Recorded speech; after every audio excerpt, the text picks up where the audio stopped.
I'm constantly looking for subjects. I have things that I'm passionate about. I'm sure, like you do, like most any journalist.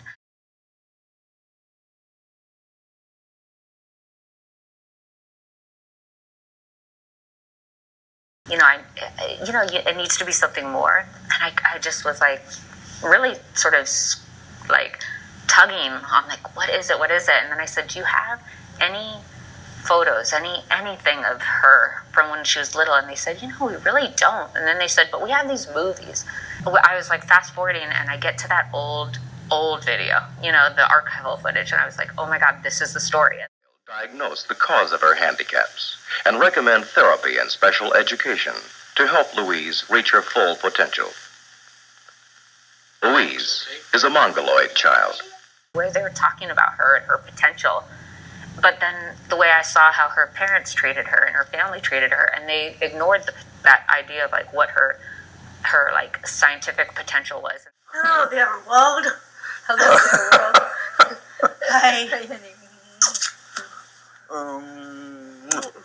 My world is not that different from anyone else, but What do you have, Down syndrome? I have Down syndrome.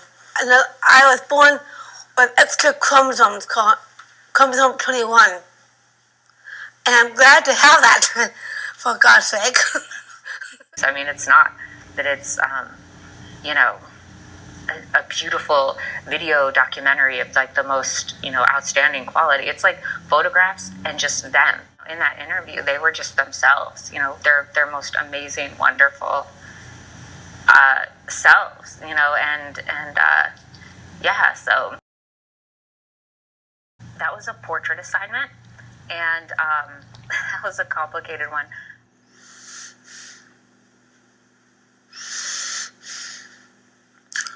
I was saddened today by something that you two could not have known, and for a moment startled at the deterioration of the statue. I hadn't seen it in months, and all of a sudden it's falling apart. And it's a paradigm of me on that old statue.